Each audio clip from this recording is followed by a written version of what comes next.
నేటి ధ్యానవాక్యము లూకాసు వార్త 5వ అధ్యాయము 8వ వచనము. సీమోను పేతురు అది చూచి యేసు మోకాళ్ళ ఎదుట సాగిలపడి, ప్రభువా, నన్ను విడిచిపోము, నేను పాపాత్ముణ్ణని చెప్పాను.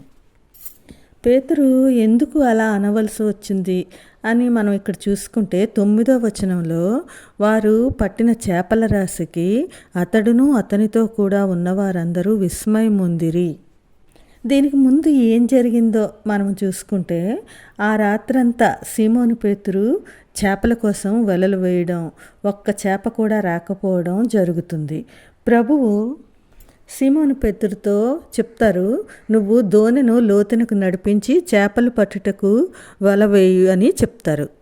అయితే ప్రభు ఆ విధంగా చెప్పినప్పుడు పేతురు, ప్రభువా, రాత్రంతా వలలు వేశాను, కానీ ప్రయోజనం లేదు, అయినా సరే నీ మాట చెప్పిన వలలు వేస్తాను అని ఆయనతో చెప్తారు. ఇది జరిగింది. అయితే మనం ఇక్కడ పేతురు గారి గురించి చెప్పుకుంటే, పేతురుకు యేసుతో పరిచయమై ఇంచుమించు 2 సంవత్సరాల అనుభవం ఉంటుంది యేసు శిష్యుడిగా. ఆయనకి ఈయన యేసు ప్రభువుకు శిష్యుడిగా ఎంతో నేర్చుకునే ఉంటారు, ఇంకా ఎంతో నేర్చుకోవడానికి కూడా ఉంటుంది. అయితే పేతురుకు ఉన్న 2 లక్షణాలు ఏంటంటే, ఎక్కువగా భయపడ్డము, సందేహపడ్డము, ఇంకా అతనిలో ఏవో చిన్న చిన్న లోపాలు. అయితే యేసు సాహచర్యంలో అవన్నీ కొంతవరకు సరిచేసుకున్నాడు అనే చెప్పవచ్చు. కానీ పునరుద్ధరణైన యేసును చూసిన తరువాతే అతను బలమైన శక్తిగా మారాడు. మనం ఇక్కడ చెప్పుకుంటుంది రాత్రంతా కష్టపడ్డాడు, ఫలితం లేదు. సాధారణంగా జాలర్లకు చాలా అనుభవం ఉంటుంది. చేపలు ఎక్కువ గుంపులుగా ఎక్కడ ఉంటాయో వాటిని పట్టుకునే అనుభవం పేతురికి చాలా ఎక్కువగానే ఉంది. ఆ అనుభవంతోనే రాత్రంతా కష్టపడ్డాడు. కుటుంబ పోషణకు అదే ఆధారము. అతను ఆ పనిలోనే రాత్రంతా ఉన్నాడు. ప్రభువారు తన రాజ్య సువార్త చెప్పడానికి పేతురు యొక్క పడవనే తన సభావేదికగా చేసుకున్నాడు. ఆయన పడవ ఎక్కి ఒడ్డు నుండి దాన్ని కాస్త నీళ్లలోకి తోయమని పేతురికి చెప్తారు. బోధించడం అయిన తర్వాత యేసు వల వేయమని చెప్పడం, కానీ అది చేపలు పట్టే సమయం కాదు. వలలన్నీ శుభ్రం చేసి పెట్టుకున్నాడు. పేతురుకు ఇష్టం లేకపోయినా యేసుప్రభు వారి మాట ప్రకారము చేయాలని అనుకున్నాడు. ఆ ప్రకారమే వల వేయడం, వల చాలా బరువుగా ఉండడం, తోటి జాలర్ల సహాయంతో వలను ఒడ్డుకు తీసుకురాగలిగారు.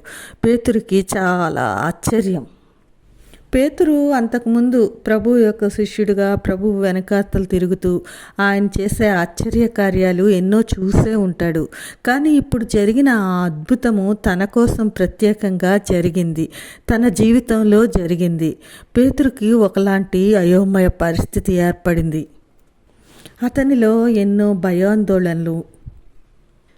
వెంటనే మోకాళ్ళుని ఇలా అంటాడు, ప్రభువా, నన్ను విడిచిపోము, నేను పాపాత్ముడును.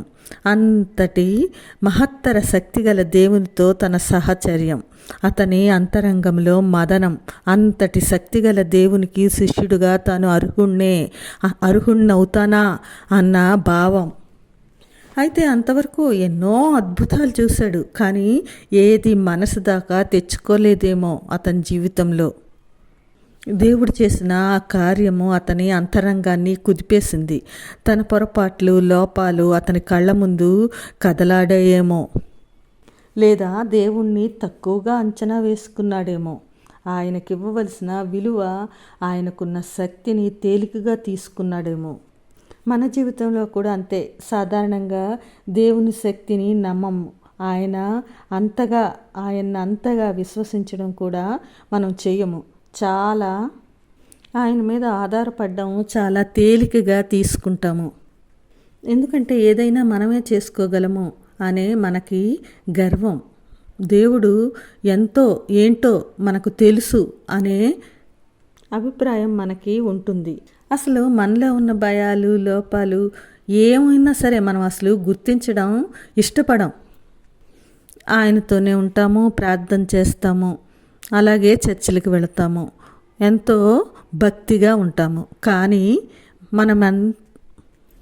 మనం ఏంటో మనం తెలుసుకోలేము పేతురు గారిలాగా. అన్నీ సాంప్రదాయబద్ధంగా అన్నీ చేస్తున్నాం కాబట్టి అంతా జరిగిపోతుందిలే అనే నమ్మకం. పేతురు ఎంత బలమైన శక్తిగా మారాడో రేపటి దినాన్న తెలుసుకుందామండి. అంతవరకు దేవుని కృప మనకు తోడై ఉండునుగాక. ఆమేన్.